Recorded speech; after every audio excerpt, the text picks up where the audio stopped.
Hi everyone, I'm Leanne and today we are talking spooky reading plans.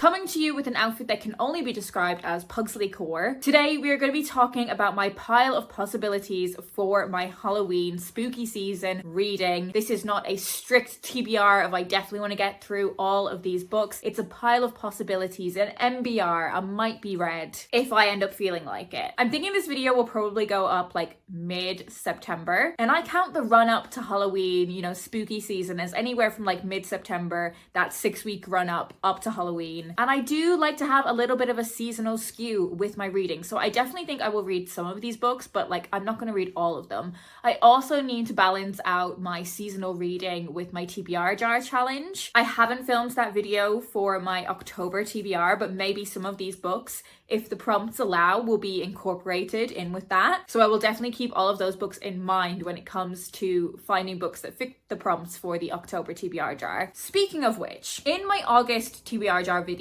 I was tasked with reading a book with a ribbon, and the only one I could find on my shelves was Angela Carter's book of fairy tales. But it wasn't the right time to be reading this, to be honest. My intention with this book has always been to spread it very thinly over a number of spooky seasons, and I will continue with that trend for this October. I'm not going to finish this, but I will continue to chip away at it. I do also have this collection of ghost stories from M.R. James. So these are kind of classic English ghost stories. How many are there? There are 17 ghost stories in this collection, and realistically, do I feel like I'm going to read all 17 of them this spooky season? Maybe not, especially if my shorter chunks of reading I devote to Angela Carter's book of fairy tales. I don't know. Let me know down in the comments which of these you would prefer to see me chip away at over the seasonal October spooky season time. Okay, on to some books that I'm actually more likely to actually read. I have this gorgeous graphic novel, Le Normau, by Janine Jansen with S. Al Saibedo. This is a queer vampire graphic novel. So obviously it is perfect for spooky season. I'm definitely a bit more spoopy than spooky, so this is definitely up my street. This is just begging to be read in a really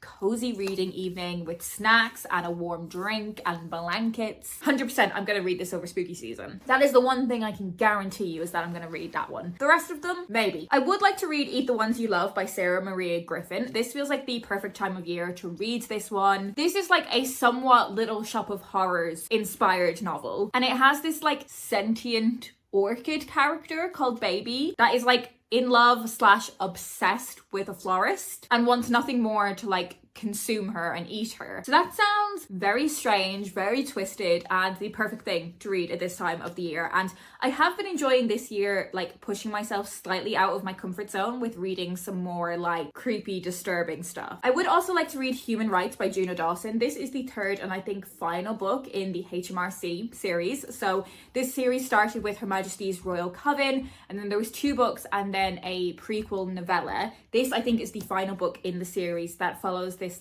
government organization of witches. It is really difficult to talk about this series as a whole because there are so many there's big plot twists at the end of the first book and the second book, but it's very witchy with a pop culture twist to it. I've really enjoyed the previous books in the series, but I did listen to them on audio, and I would like to try and see if I can get this one on audio through my library app. So if I can do that, I will definitely listen to this one. I would really like to read My Vampire Plus One by Jenna Levine. So I read the first book in this, I think duology, a couple of Halloweens ago, and I just found it so much fun. It was really entertaining, really witty. The first book follows our main character moving in with this guy that she doesn't know in a flat share situation, and it's he owns the house, and initially they're just corresponding via notes because they're schedules and their sleep schedules are so different. Turns out this guy is actually a vampire from centuries ago that has been reawoken. And that whole setup and the dynamic of the characters and the way the vampire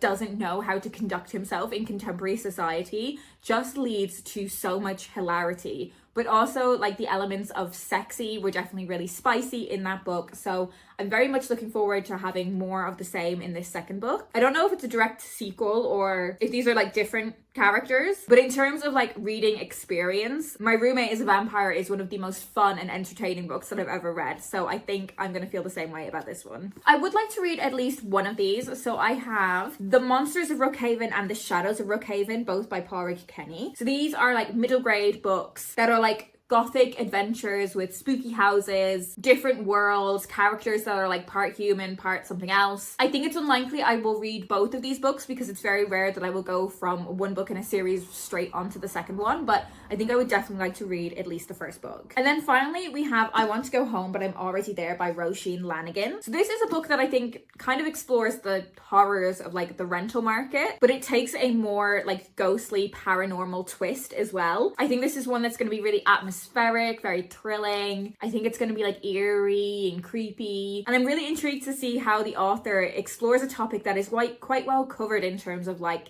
millennial lit, but with this more kind of like gothic supernatural twist to it. So that's it. That is my pile of possibilities for spooky season reading. Hopefully when it comes to doing my TBR jar video, I am able to incorporate some of these books into that, but let's see. I'd love to know what you are reading for this spooky season. Are you someone that themes your reading around the seasons, around certain events in the calendar? I would love to know, and I'd love to know what you're reading. If you want to let me know you're here but you don't have anything in particular to say, leave me the little ghost emoji so I know that you're here. That is it for me today. I hope you're well, and I will speak to you in my next video.